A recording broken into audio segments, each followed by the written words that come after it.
Hello guys. Actually जो 2002 की शुरुआत हुई ये कंट्रोवर्शियल रही। कंट्रोवर्शियल क्यों रही? एक्चुअली फर्स्ट जनवरी को एक एप्लीकेशन लाइट में आया। 1 जनवरी को एक एप्लीकेशन आया जिसका नाम क्या था? बुल्ली बाई ऐप।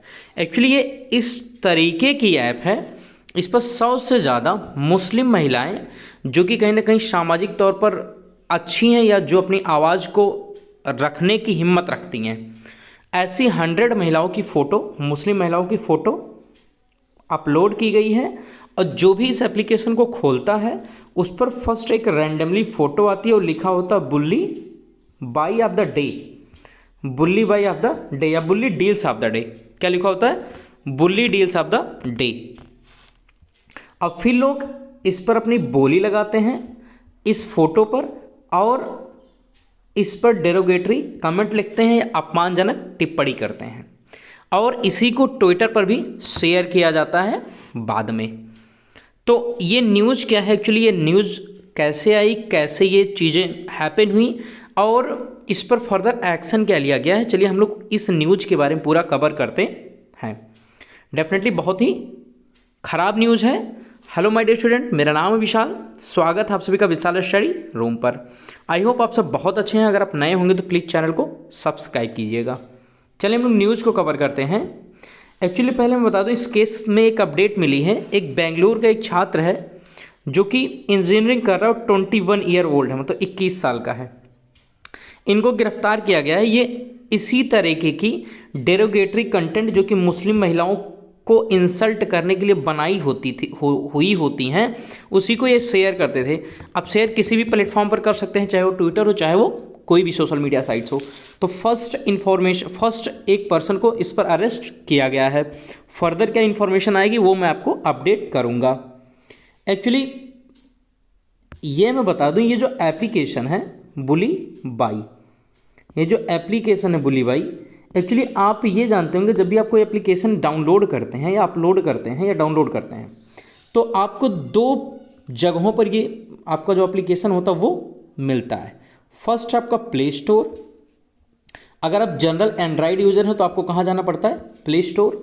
वहीं अगर आप आईफोन या एप्पल का फ़ोन यूज़ करते हैं तो एप्पल स्टोर जो भी हो या आईफोन स्टोर जो होता है उस पर जाना पड़ता है। ये 2 जनरली एप्लीकेशन स्टोर है जहाँ से आप अपने एप्लीकेशन को डाउनलोड करते हैं या अपडेट करते हैं। लेकिन ये जो बुल्ली बाई एप्लीकेशन है ये इन दोनों पर ही नहीं है। ये ना तो प्ले स्टोर पर अवेलेबल है और ना तो आईफोन स्टोर पर। एक्चुअली ये एक गिट हब करके GITHUB गिट हब करके एक ओपन सोर्स प्लेटफॉर्म है जिस पर इसको अपलोड किया गया था। एक्चुअली है क्या, मैं थोड़ा सा आपको इसको थोड़ा सा और एग्जांपल देके समझा देता हूँ। जैसे बहुत सारे प्लेटफॉर्म होते हैं, वहाँ पर लोग आते हैं, अपनी चीज़ों को शो करते हैं और हम इधर से आते हैं इन चीज़ों को खरीदते हैं। जैसे एग्जांपल आप फ्लिपकार्ट ले लीजिए। क्या फ्लिपकार्ट जो है एक प्लेटफॉर्म है बाइंग एंड सेलिंग का। हम इधर से आते हैं, सामान को देखते हैं और सामान को खरीदते हैं। एक्चुअली ये सामान फ्लिपकार्ट का तो होता नहीं है, ये कोई ना कोई ट्रेडर इधर से आता है जो इस पर अपना सामान डालता है। जब भी किसी सामान को आप मंगाते हैं तो उसके नीचे अक्सर ट्रेडर का नाम लिखा होता है। अगर आप बहुत ध्यान से देखेंगे तो जो बिल होती है उसके नीचे ट्रेडर का नाम होता है। अब मान लीजिए कोई सामान ख़राब होता है तो जो फ्लिपकार्ट वाले होते हैं वो उस सामान को हटा देते हैं, उस ट्रेडर को वहाँ से हटा देते हैं कि आप इस पर सामान नहीं बेच सकते हो। ये पूरा मैटर होता है। आई होप ये आपको फ्लिपकार्ट का एग्जांपल समझ में आएगा। अब सेम चलते हैं गिट हब के बारे में। मान लीजिए एक ऑनलाइन प्लेटफॉर्म है गिट हब का। किसका? ये जैसे फ्लिपकार्ट हब का बाइंग एंड सेलिंग का ये सेम सॉफ्टवेयर है। बाइंग एंड सेलिंग सॉफ्टवेयर का ये है। ये बाइंग एंड सेलिंग एप्लीकेशन है किसका? सॉफ्टवेयर का। एक ऑनलाइन प्लेटफॉर्म है जिस पर आप सॉफ्टवेयर को बेच और खरीद सकते हैं। जैसे आपको अगर कोई सॉफ्टवेयर बनवाना हो तो आप गिट हब पर जाइए और अपनी रिक्वायरमेंट को यहाँ बता दीजिए, ऐसी ऐसी चीज़ें हमें चाहिए। अब इधर से कोई रैंडम व्यक्ति जिसको आप पहचानते तक नहीं है वो आपकी इन रिक्वायरमेंट को लेकर एक एप्लीकेशन बनाएगा, उस पर अपलोड कर देगा और फिर उसको परचेज कर लेंगे और या उसको वहीं से पब्लिक डोमेन में कर देंगे। कोई भी व्यक्ति इसको अपलोड कर सकता है। सेम जो गिट हब है इसी पर बुल्ली बाई एप्लीकेशन को अपलोड किया गया था, या किसी ने इसको बनवाया और फिर फाइनली इसी पर ओपन सोर्स कर दिया कि कोई भी यहाँ जाकर डाउनलोड कर सकता है। ये एप्लीकेशन यहाँ से लोगों के पास धीरे धीरे पहुँचा। अच्छा, ये एप्लीकेशन था क्या? एक एप्लीकेशन था जिसको ओपन करते तो इसमें 100 से ज़्यादा महिलाओं की फ़ोटो होती थी। इन्फ्लुएंशियल जो महिलाएं हमारी वोमेन्स हमारे देश में, इसमें फ़ोटो होती थी। जैसे ही आप ओपन करते हैं रैंडम एक महिला की फ़ोटो दिखती जो कि मुस्लिम कम्युनिटी से बिलोंग करती हैं, और फिर उस पर लिखा होता Bulli Bai Bulli deals of the day, Bulli deals of the day. फिर लोग अपनी उस पर बोली लगाते इस फोटो की, और फिर डेरोगेटरी कमेंट लिखते या भद्दी टिप्पणी करते उस महिला को लेकर। एक्चुअली ये फ़ोटो होती थी रियल पर्सन की, जो कि हमारे यहाँ इन्फ्लुएंसर हैं, या जो भी हमारे यहाँ ऐसी महिलाएं हैं जो कहीं ना कहीं एक, अभी मैं एग्जांपल जैसे जर्नलिस्ट हैं या कोई फेमस पर्सनालिटीज़ हैं, इस तरीके की महिलाओं की फ़ोटो यहाँ पर प्रदर्शित होती थी।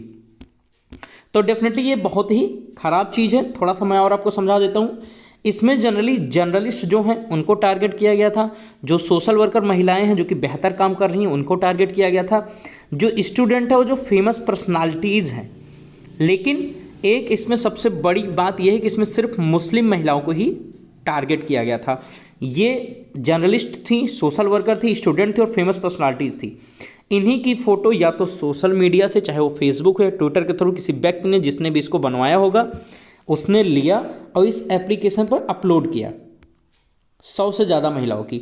और सेम जब आप ओपन करते तो उन्हीं महिला की किसी फ़ोटो दिखती जिनको आप जानते हैं, क्योंकि वो जनरली फेमस है तो डेफिनेटली आप उनको जान रहे हैं। और फिर लोग उन्हीं का ऑक्शन किया जाता, उन्हीं की बोली लगाते और डेरोगेटरी कमेंट करते। डेफिनेटली ये बहुत ही ख़राब बात है।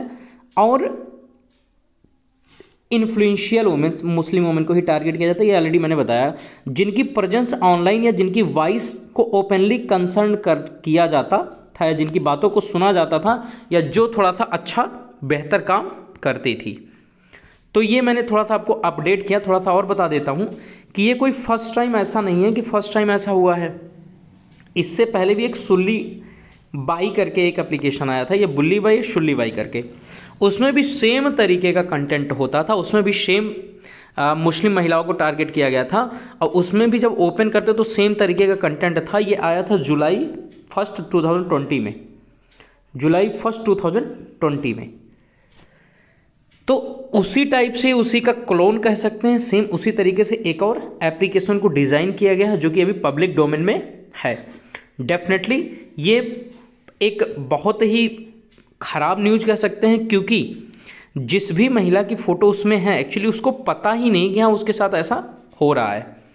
जिस भी फीमेल की फ़ोटो है उसको पता ही नहीं कि उसके साथ ऐसी ऐसी चीज़ें घटित हो रही हैं, और सडनली एक दिन उसके पास ऐसी इन्फॉर्मेशन मिलती है कि आपकी फ़ोटो यहाँ पर लोग ऐसी ऐसी कमेंट कर रहे हैं, फिर उसको डील ऑफ द डे बता रहे हैं, और डील ऑफ द डे करके उसको शेयर किया जाता था ट्विटर और other Facebook, other social media साइटों पर। तो जिस महिला की होती थी उसके ऊपर क्या बीतती थी, डेफिनेटली एक बहुत ही ख़राब होता था, और बहुत ही एक जो चीज़ें है ही नहीं है उसको प्रेजेंट करना तो एक ऑब्सनिटी हो जाती थी, और थोड़ा सा डिफेम वाली बात थी, लोगों को बदनामी बहुत ज़्यादा होती है। तो एक्चुअली ऐसी चीज़ें ना हो इसके लिए कोई स्ट्रिक्ट एक्शन लेना चाहिए। हमारे जो IT मिनिस्टर हैं अश्विनी वैष्णव जी, उन्होंने इस पर फर्दर मतलब इंक्वायरी बैठा दी है। केस को बहुत तेज़ी से काम करने के लिए कह दिया गया, और जल्द ही लोगों को गिरफ्तार किया जाएगा। हमारे IT रूल 2000 में आर्टिकल 67 है जो इस तरीके के कंटेंट को शेयर करने पर रोक लगाता है, और अगर कोई ऐसा व्यक्ति करता पाया जाता है तो उसे 1 लाख रुपीज़ का क्या है, या तो जुर्माना या तो 5 ईयर जेल है। तो डेफिनेटली ये हमारे यहाँ लॉ ऑलरेडी प्रेजेंट हैं, बट इनकी इम्प्लीमेंटेशन किस तरीके से होती है ये हम लोग को देखना है। और हर कोई इसको लेकर परेशान है, या जितने भी देशवासी हैं सब लोग इसको लेकर एक गलत चीज़ कह रहे हैं कि डेफिनेटली ये बहुत ही बुरी चीज़ है, ऐसी चीज़ें नहीं होनी चाहिए। और जो हमारा देश है डेफिनेटली उसको एक बदनाम करने की एक नई कोशिश हो सकती है। लेकिन फाइनली देखिए जो पकड़े जाते हैं उनका क्या स्टेटमेंट होता है, उससे हमें और ज़्यादा क्लियरिटी मिलेगी, और डेफिनेटली पकड़े जाएंगे। ऐसी कोई चीज़ नहीं है जो चीज़ सरकार के हाथ में ना हो। और डेफिनेटली आप देखिएगा 1-2 दिन बाद मैं आपको शेयर करूंगा ऐसी न्यूज़ जिसमें वो लोग पकड़े जाएंगे और एक्चुअली उनका पर्पज़ क्या था ये करने का वो बताएंगे। तो आई होप जो न्यूज़ रही होगी वो मैंने आपको समझाने की कोशिश की है। अगर कोई डाउट होता तो प्लीज़ कमेंट कीजिएगा कमेंट बॉक्स में। और खुश रहिए, मस्त रहिए। Thank you guys, this is Vishal Srivastava signing of.